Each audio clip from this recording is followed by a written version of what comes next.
오늘은 에베소서 3장 20절, 21절에 있는 말씀을 가지고 하나님의 영광을 받으시옵소서 하는 제목의 말씀을 전하려고 합니다. 감옥에 갇힌 바울은 에베소 교회와 성도들을 위해서 기도했습니다. 아무래도 어린 신앙의 연초가 짧은 에베소 교회 성도들이 믿음이 흔들리지 않을까 걱정되고 염려돼서 그들을 위해서 기도하는데, 첫 번째로 에베소 교인들의 속사람을 강건하게 해달라고 기도했습니다. 그래서 마음이 흔들리지 않고 낙심하지 않게 해달라는 기도를 한 거죠. 그 다음에 에베소 교인들의 마음에 그리스도가 계시게 해달라고 기도했습니다. 에베소 교회 성도들의 마음에 그리스도를 생각하는 것과 지금 어려운 현실을 생각하는 것은 굉장히 다른 결과를 가져옵니다. 그리스도를 생각한다 그러면 그들이 믿음을 지킬 수 있겠지만 어려운 현실, 바울이 감옥에 갇힌 현실 이런 것들을 바라본다 그러면 그들의 믿음이 흔들리게 되겠죠. 그래서 그들의 마음 가운데 그리스도가 계시게 해달라라는 기도를 했습니다. 그 다음에 세 번째, 에베소 교인들이 그리스도의 사랑을 알게 해달라라고 기도를 했습니다. 우리가 하나님께 수없이 많은 사랑을 받지만 그 깨달은 것은 수없이 작다라는 것이, 하나님의 은혜를 받았지만 그 은혜를 깨닫지 못한 사람들이 많고 그 은혜를 보답하지 못한 사람들이 많잖아요. 그래서 하나님의 은혜, 그리스도 예수의 사랑을 깨닫게 해달라라고 기도했습니다. 그리스도 예수의 사랑을 깨닫게 된다고 한다면 바로 그들은 믿음을 지키게 될 것이고 주님을 위해서 사는 사람이 될 것이기 때문에 그렇게 기도한 겁니다. 그리고 이어지는 본문에서는 하나님이 영광을 받으시기를 위해서 기도하고 있습니다. 에베소 교인들을 통해서 하나님이 영광 받으시기를 원합니다. 이런 기도를 하고 있는 거죠. 뒤집어 말한다고 한다면 에베소 교인들이 하나님께 영광을 돌릴 수 있기를 원합니다. 이런 지금 기도를 하고 있다라고 볼 수가 있겠습니다. 그래서 바울은 이 마지막 기도는 하나님이 영광 받으시기를 원하신다라고 하는 기도입니다. 그것도 하나님이 영광을 받는데 어떻게 영광 받기를 원하냐? 대대로 하나님이 영광을 받으시기를 원하고 영원 무궁하도록 하나님이 영광을 받으시기를 원합니다 라는 기도를 하고 있어요. 우리 사람들은 어떤 잘 나가더라도 대대로 잘 나가는 것이 쉽지가 않지요. 그래서 부자가 3대를 넘어가기 어렵다라는 그런 말도 있기도 하고, 또 영원 무궁하도록 영광을 받는 것이 불가능합니다. 왜냐하면 사람은 죽어야 되니까. 그런데 바울은 하나님이 대대로 영광을 받으시고 영원 무궁하도록 영광을 받으시기를 위해서 기도하고 있습니다. 계시록을 보면 천사들이 하나님을 찬양하는데 세세토록 하나님께 영광이 있을지어다 라고 찬양하는데 그것이 똑같은 말이에요. 대대로 영원토록 하나님이 찬양을 받으시고 영광을 받으시기를 원합니다 라고 하는 천사들의 찬양이다 라고 볼 수 있어요. 그러니까 대대로 찬양을 받으시고 영원하도록 찬양을 받으시고 영광을 받으실 분이 하나님밖에 없다라는 것을 우리가 알아야 돼요. 그런데 우리는 이 하나님께 영광을 돌리기보다는 이따가 없어져 버릴 세상 것에 자꾸만 영광을 돌릴 때가 얼마나 많이 있느냐. 그래서 헛된 일을 하지 말고 영원토록 영광을 받으실 하나님께 우리가 영광을 돌리며 살아야 한다는 거죠. 우리가 영광 받기 위해서 기도할 때가 많이 있습니다. 하나님 나를 건강하게 해주세요. 공부를 잘하게 해주세요. 좋은 회사 취업하게 해주세요. 돈도 많이 벌게 해주세요. 편안하게 살게 해주세요. 그러면 제가 하나님께 영광을 돌릴게요. 이렇게 기도할 때가 많거든요. 11조 많이 하게 해주세요. 이렇게 기도할 때가 많은데, 사실 11조를 많이 하고 싶어서 많이 하게 해주세요 라고 기도하기보다는 내가 돈을 많이 벌게 해주세요 그 말인데, 이렇게 해야지 들어줄 것 같으니까 우리가 11조를 많이 하게 해주세요 라고 우리가 기도할 때도 종종 있거든요. 그래서 우리가 똑같은 기도를 하더라도 우리의 마음의 의도가 하나님께 영광을 돌리기 위한 것은 많지가 않고, 하나님을 이용해서 내가 뭔가 기도 응답을 받고 하나님을 이용해서 내가 복을 받으려고 기도할 때가 많이 있다. 겉으로는 하나님의 영광을 위해서라고 하지만 속으로는 그렇지 않을 때가 있다. 가롯 유다가 그러잖아요. 예수님께 향유옥합을 부어드린 여인을 보고 막 화를 내면서 그 향유를 팔아가지고 어려운 이웃을 도울 수 있었으면 얼마나 좋겠느냐. 왜 그 향유를 부어서 낭비하느냐.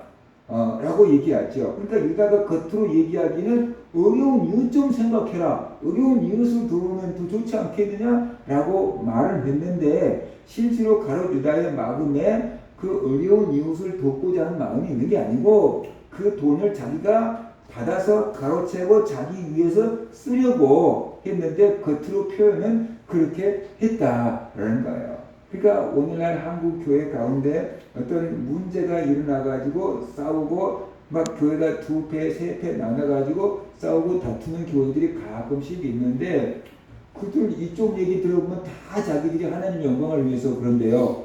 저쪽 얘기 들어보면 저쪽도 다 하나님 영광을 위해서 싸운대요. 둘 다 하나님 영광을 위해서 막 싸워요. 근데 교회는 막 이제 갈라지고 성도들은 상처받고 막 교회 성도들 떠나가고 막 그러는데 하나님 영광을 위해서 싸운대요.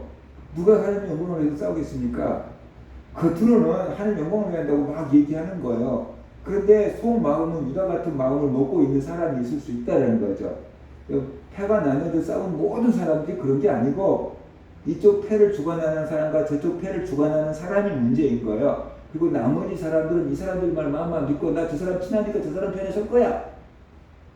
그렇게 그냥 들러리 서갖고 있는 경우들이 많이 있다라는 거예요. 그러니까 이게 목사라고 하고 장로라고 하고 교회 중직자라고 하는 사람들이 겉으로는 입으로는 하나님의 영광을 위한다고 하는데 속으로는 자기 영광을 위해서 교회를 갈라지게 만들고 그냥 교회의 분쟁을 일으키는 경우들도 없지 않아 있다라는 것이에요. 그러니까 우리가 그들이 입의 말을 믿을 게 아니고 그들의 삶을 바라봐야 되고 하나님이 다 보고 계신다는 것을 우리가 알아야 되는 거죠. 어떻게든지 하나님께 영광이 되고 어떻게든지 교회의 덕이 되고 어떻게든지 내 믿음을 지킬 수 있는 것들을 우리가 생각해야 되지 내 믿음 막 상처 막 입고 막 가라앉고 교회가 막 덕이 안 되고 손가락질 받고 욕을 얻어먹게 하고 막 그것은 어떠한 일이 있을지라도 바람직스럽고 덕스러운 일은 아니다 라는 것을 우리가 알아야 돼요.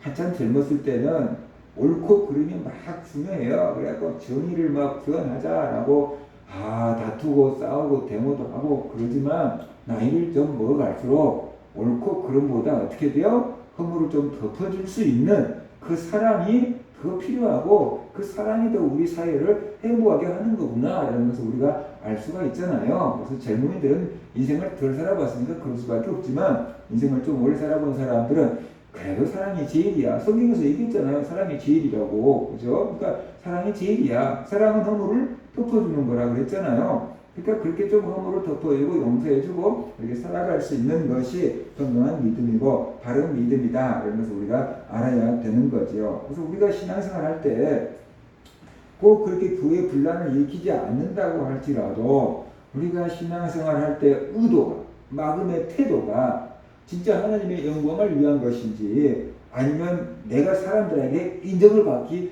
위한 것인지를 우리가 생각해서 진짜 하나님을 위해서 하나님을 영광을 위해서 우리가 살아갈 때 그 믿음이 하나님 앞에 진짜 기쁘게 받으실 만한 믿음이 된다는 거죠. 사람들이 보이게 신앙생활을 했던 사람들이 서기관과 바리새인들인데 주님께서 그들을 외식하는 자들이라고 그지요? 그러면서 막 생야단을 치고 고통을 치고 너희들에게 화가 있을 것이라고 하잖아요. 하나님에게는 안중에도 없고 하나님은 안중에도 없고 사람들 눈만 의식해서 사람들이 있을 때만 거룩한 척 하는 거잖아요. 그게 아니라라는 것을 우리가 알아야 돼요. 하나님은 우리 마음을 다 보고 계셔요. 그러니까 우리가 나 자신을 위해서 하나님을 이용하지 말고 하나님을 영광을 위해서 내가 쓰임 받을 생각을 해야 된다는 거죠. 하나님의 영광을 위해서 내가 조금 손해볼 생각을 해야 한다는 거죠. 그럴 때 그것이 진짜로 하나님 앞에 인정받는 믿음이 되고 마음이 될 거다라는 것이죠. 왜 바울은 하나님이 영광 받으시기를 위해서 기도했을까요? 바울이 생각하는 하나님은 어떤 분이셨을까요? 20절을 보면 우리가 구하거나 생각하는 모든 것에 더 넘치도록 능히 하실 이에게 라고 말하고 있잖아요. 그러니까 하나님은 우리가 구하는 것보다 더 좋은 것을 주시는 하나님이시다. 하나님은 우리가 생각하는 것보다 더 좋은 것을 주시는 하나님이시다. 그러니까 이렇게 좋은 하나님께 우리가 영광을 돌리면서 살아야 된다라고 말하고 있잖아요. 우리는 내가 구하는 것을 그냥 줘야 돼. 예를 들어서 내가 이걸 해주세요. 그럴 때 하나님이 그걸 줘야지 하나님 감사합니다 그래요. 근데 내가 이걸 구했는데 하나님이 그걸 안 줘요. 그러면 기도해도 소용없어. 그러는 거예요. 근데 하나님은 어떻게 돼요? 더 좋은 것을 주실 수 있다. 다른 사람이 볼 때는 더 좋은 게 아닐 수 있지만 하나님이 보실 때 나에게 이게 더 좋다고 생각하면 하나님은 나에게 이걸 주시는 분이다 라는 거예요. 근데 우리는 그게 하나님이 내 응답을 안 줬다고 생각하고 하나님 앞에 막 도끼를 품고 하나님 앞에 대들고 막 기도 안 해, 믿음 생활 안 해, 막 그럴 수 있다라는 거거든요. 그래서 때로는 내가 전혀 원하지 않지만 하나님 보실 때 그것이 더 좋은 것이기 때문에 그것을 우리에게 주실 수 있다라는 거예요. 목사님들 중에서 스스로 나 주의 종 될래요, 목사 될래요 라고 자원해서 신학교 가고 목사가 된 사람들도 있지만 절대로 목사는 안 합니다. 그리고 막 도망다니다가 막 목이 깨어고 와서 목사 된 사람들도 있어요. 내가 언제 목사 되겠다고 했어요. 그러니까 안 하겠다고 했잖아요. 왜 뭐 나를 불러다가 이곳에만 시키세요. 막 그렇게 막 하는 사람들도 있거든요. 그런데 하나님이 보실 때는 그게 더 좋은 일이기 때문에 어디에? 그 사람 영혼에 그게 더 좋고 유익한 일이기 때문에 하나님께서 그 길을 허락하신 거다라고 봐야 돼요. 반대로 어떤 사람은 목사가 되겠다고 길이 막 하는데 하나님께서 막으시는 분들도 있어요. 네 다른 걸로 봉사하라. 그리고 막으시는 분들도 있어요. 그 사람한테는 또 그게 더 좋으니까 하나님께서 그 일로 섬기고 봉사하라고 하신 거다라는 것을 우리가 알아야 되는 거죠. 그래서 우리가 생각하고 우리가 구한 것보다 더 좋은 것을 주시는 하나님이라고 했는데 많은 성도들이 이렇게 생각하고 나는 그런 적 없는데 라고 생각할 거예요. 근데 우리가 구하고 우리가 생각하는 것은 뭐냐면 육체적이고 세상적이고 물질적인 것을 구하고 생각하고 원해요 주로. 근데 하나님은 육체적이고 물질적이고 세상적인 것보다 영적이고 영원한 거고 하늘나라 것을 우리에게 주시기를 원한다는 거예요. 그래서 그걸 준다는 거예요. 그러니까 우리가 반갑지 않은 거예요. 예를 들어서 나는 로또나 좀 당첨되게 해주세요. 한 10억 로또나 당첨되게 해주세요. 이렇게 기도했는데 하나님은 전혀 그거 응답 안 해주시고 우리에게 은혜를 주실 수 있는 거죠.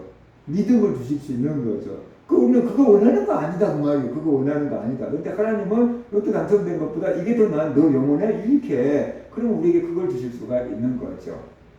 그래서 우리의 생각과 하나님의 생각이 다를 때가 많아서 우리가 하나님의 은혜를 깨닫지 못할 때가 많다는 것을 우리가 알아야 합니다.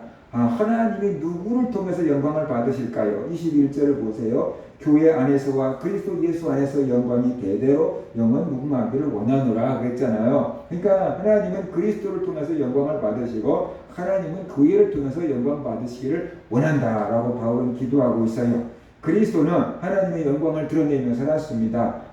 요한복음 13장 31절에 보니까 그가 유다가 예수님을 팔려고 나간 후에 예수께서 이르시되 지금 인자가 영광을 받았고 하나님도 인자로 말미암아 영광을 받으셨도다 라고 말씀하셨고요. 요한복음 17장 보면 아버지께서 내게 하라고 주신 일을 내가 이루어 아버지를 이 세상에서 영화롭게 하였사오니 아버지의 창세전에 내가 아버지와 함께 다녔던 영화로서 지금도 아버지와 함께 나를 영화롭게 하옵소서 그랬어요. 하나님께서 예수님에게 주신 사명을 다 감당했다는 거예요. 그래서 세상에서 예수님이 하나님을 영화롭게 했다라고 고백을 하고 있습니다. 이제 교회도 하나님의 영광을 드러내며 사는 교회가 되어야 되고 성도가 되어야 된다는 것입니다. 그래서 모든 성도들은 하나님의 영광을 드러내며 살아야 돼요.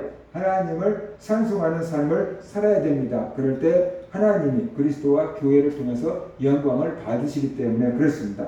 그러면 왜 우리가 하나님의 영광을 위해서 살아야 되는가? 고린도후서 5장 15절을 보면은 그가 모든 사람을 대신하여 죽으심은 살아있는 자들로 하여금 다시는 그들 자신을 위하여 살지 않고 오직 그들을 대신하여 죽었다가 다시 살아나신 이를 위하여 살게 하려 함이라 라고 말하고 있어요. 그래서 주님께서 죽기까지 나를 사랑하셨으니까 이제 나도 주님을 위해서 살아야 된다라는 얘기를 하고 있는 거죠.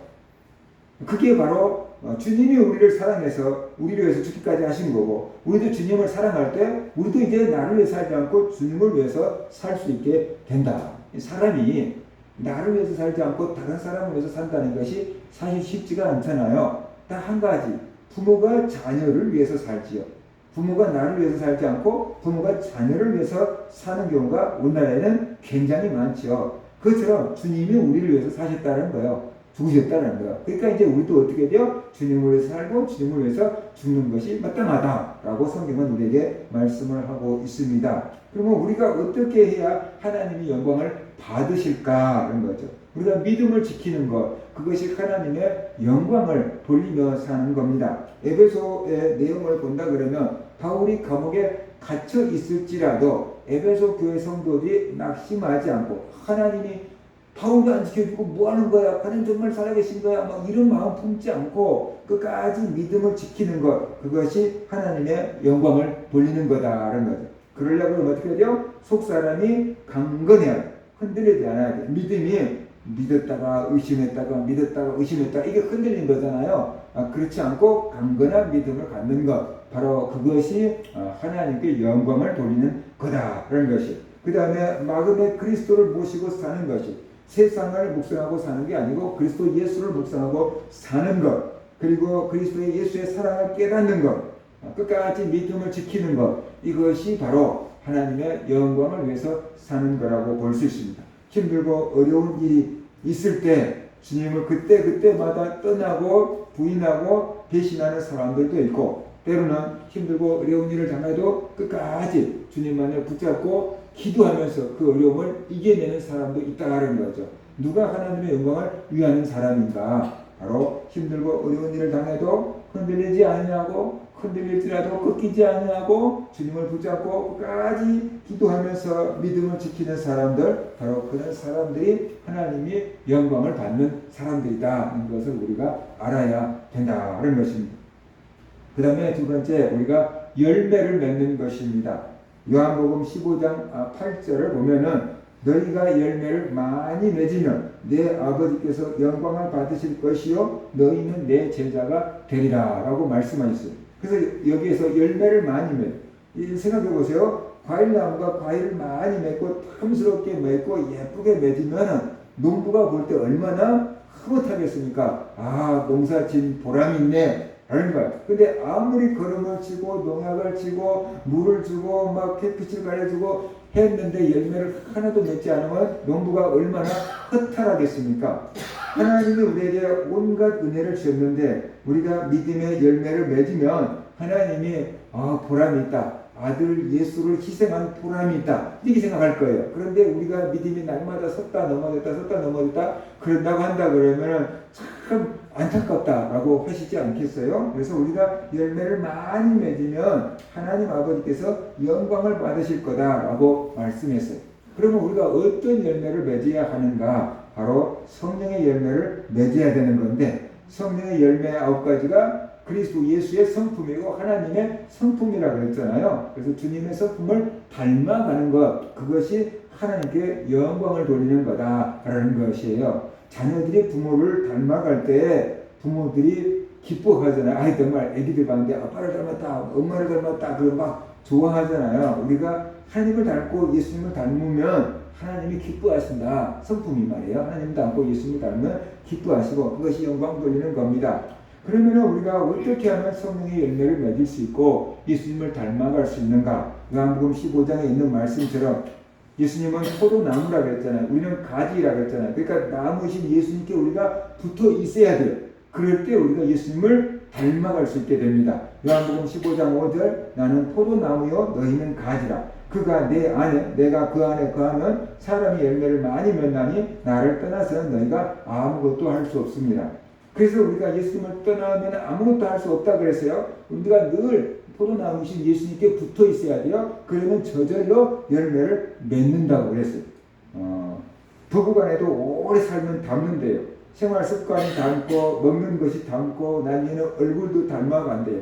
예전에 어떤 호텔에서 근무하는 사람을 보니까 많은 사람들을 모아놨는데 거기서 부부를 가려내라고 하니까 얼굴 보고 부부를 다 찾아내는 거예요. 이리 부부고 다 찾아내요. 닮았대요. 자기가 볼 때는 닮았대요. 왜냐하면 호텔에서 하도 많은 사람들을 보다가 보니까 그런 눈이 생겼는가 봐요. 부부라고 닮았다고. 어떻게 하냐면 이게 뷔페에서 식사 가져온 거면 봐도 안 돼요. 여러 가지 음식이 이렇게 차려졌잖아요. 근데 사람들이 자기가 좋아하는 거 가져오잖아요. 근데 이거 가져온 것만 봐도 부부인지 아닌지 안 돼요. 그런 노하우가 있는 거예요. 가까이 있으면 닮게 돼 있어요. 우리가 예수님을 가까이 하고 예수님께 늘 붙어 있으면 예수님을 닮게 되어 있다라는 것이에요. 간단하게 말하면 어떤 술 친구들을 사귀면 나도 금방 술꾼이 되잖아요. 운동하는 친구들 사귀면 나도 운동하는 사람으로 바뀌잖아요. 그것처럼 예수님을 가까이 할 때 우리가 예수님을 닮아갈 수가 있다라는 것이에요. 그러니까 우리는 늘 예수님께 붙어 있고 예수님을 가까이 해서 예수님 닮는 열매를 맺어야 한다는 것입니다.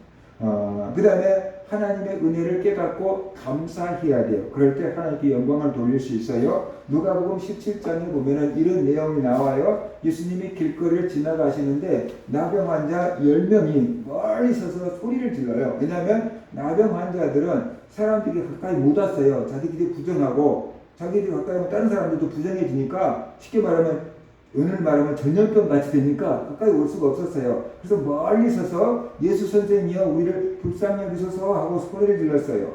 그랬더니 예수님께서 제사장에 가서 너희 몸을 보이라. 너희 몸이 나았다고 제사장에 가서 확인받아라 라고 말씀하셨어요. 그러니까 그 말을 듣고 그들이 제사장을 향해서 가고 있는데 가고 있는 동안에 그들의 몸이 깨끗하게 나았어요. 나병이 다 치료가 되는 거예요. 그러니까 보니까 너 나았네, 니도 나았네 하다 보니까 다 나은 거예요. 그런데 그 10사람 중에서 한 사람이 하나님께 영광을 돌리며 예수님께 돌아왔어요. 그리고 예수님 앞에 무릎을 꿇고 엎드려서 감사를 했어요. 예수님 내 몸이 나았습니다. 그래서 감사하러 돌아왔습니다. 라고 얘기를 한 거예요. 그러니까 예수님 주변에 있던 제자들과 다른 사람들도 와 저들이 진짜로 나았구나. 나중에 진짜 나았구나. 확인을 할 수 있게 된 거잖아. 예수님 정말 대단하신 분이다. 이렇게 됐을 거 아니에요. 예수님이 말씀하십니다. 10사람이 다 나았지 않았느냐. 분명히 10사람이 다 나았을 텐데 왜 너 혼자 왔느냐. 9은 어디 가고 너 혼자 왔느냐 라고 지금 말씀을 하십니다. 9사람은 어디 가고 너 한 사람 외에는 하나님께 영광을 돌리러 온 자가 없느냐. 그러니까 예수님 앞에 나와서 감사하는 사람이 하나님께 영광을 돌리러 왔다 그러잖아요. 하나님의 은혜를 깨닫고 감사할 때 그것이 바로 하나님께 영광을 돌리는 거라는 거예요. 쉽게 말하면 내가 하나님의 은혜를 깨닫고 많은 사람들 앞에서 하나님을 간증하는 것. 이거 하나님이 해주셨어요. 하나님이 이렇게 도와주셨어요. 그게 간증하는 것. 그것이 하나님께 영광을 돌리는 거라는 거예요. 그러니까 우리가 크고 작은 은혜를 받았으면은 그것이 하나님의 은혜인 줄 깨달아야 되고 그것이 내가 한 게 아니고 하나님이 한 것인 줄 깨닫고 하나님께 감사하고 찬양하고 간증을 해야 한다는 거예요. 근데 사람들이 하나님의 은혜를 깨닫고 간증하지 않는 이유는 뭐냐면 그것이 은혜인 줄 모르기 때문에 깨닫지 못하기 때문에 간증 안 하고요. 그 다음에 두 번째 별것 아니라고 죽을 병에 걸렸다가 살아나야지 간증거리인 거지 이거 뭐 작은 일은 뭐 간증거리가 아니야 라고 생각하고 사람들이 감사하지 않고 간증하지 않는다. 그 다음에 또 어떤 사람들이 큰 은혜를 받았음에도 얘기하지 않는 이유가 뭐냐면 내가 교만해질까봐 간증하다가 내가 교만해질까 봐서 두려워서 간증을 안 합니다 라고 하신 사람들이 있어요. 그게 교만이에요.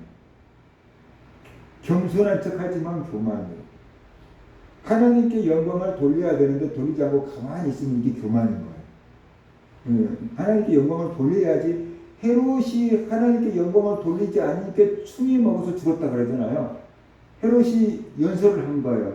그러니까 백성들이 아부하느라고 저건 사람의 소리가 아니다 신의 소리다 뭐 그랬어요. 그러면 헤롯이 하나님께 영광을 돌렸어야 되는데 영광을 돌리지 않으니까 벌레가 먹어서 죽었다 그러잖아요. 영광을 돌릴 때는 영광을 돌려야 돼요. 연예인들이 상 받을 때 하나님께 영광을 돌린다 그러잖아요. 그 방송국에서 못하게 막는데도 하나님께 영광을 돌립니다라고 하시는 사람도 있잖아요. 그거 야단맞이 각오하고 그렇게 하는 거잖아요. 그럴 때 하나님이 얼마나 기뻐하시고 영광을 받으시겠느냐라는 거예요. 그래서 우리가 크고 작은 하나님의 은혜를 깨닫고 이것이 하나님이 하신 겁니다라고 이렇게 간증해야 한다는 거죠. 웨스트민스터 소요리 문답이라는 것이 있어요. 성경을 이렇게 묻고 대답하고 교리를 묻고 대답하는 그것을 이제 만들었는데 거기에 이제 첫 번째 질문이 뭐냐 그러면 사람의 제일 되는 목적이 무엇입니까? 그랬어요. 사람의 제일 되는 목적, 사람이 왜 삽니까? 뭐 이런 질문을 던지고 있는 거예요. 거기에 대한 답이 뭐냐 그러면 사람의 제일 되는 목적은 하나님을 영화롭게 하는 것과 그를 영원토록 즐거워하는 것입니다. 그랬어요. 사람이 살아가는 제일 목적은 하나님을 영화롭게 하는 것, 하나님께 영광을 돌리는 것, 두 번째 하나님을 즐거워하는 거라고 했는데 하나님을 즐거워한다는 말을 다시 말하면 하나님을 사랑한다는 거죠. 사랑하는 사람을 만나면 어떻게 돼요? 내 마음이 기뻐요. 오랜 친구, 좋은 친구를 만나면 기뻐요. 또 원수를 만나면 어떻게 돼요? 마음이 막 불편해요. 그래서 하나님을 즐거워한다는 소리는 하나님을 사랑한다라는 뜻으로 볼 수 있어요. 그래서 사람이 제일 되는 목적은 하나님께 영광을 돌리는 거다. 그리고 하나님을 사랑하는 거다. 하나님을 사랑하면 하나님께 영광을 돌리게 되어 있다는 것을 우리가 알아야 됩니다. 그래서 소열의 문답처럼 사람이 살아가는 제일 된 목적은 하나님께 영광을 돌리는 겁니다. 바울은 그것을 알았기 때문에 에베소 교회 성도들이 하나님께 영광을 돌리기를 원합니다. 에베소 교회 성도들을 통해서 하나님이 영광을 받으시기를 원합니다. 라는 기도를 했던 거죠. 바울이 그만큼 하나님을 사랑했기 때문에 자기는 감옥에 있든지 말든지 신경 쓰지 않고 하나님의 영광 받기를 원해서 기도했던 겁니다. 우리 성도님들도 내 영광은 보단 하나님의 영광을 먼저 생각하며 살아가는 그런 성도님들 되시기를 주의 이름으로 축원합니다. 아멘.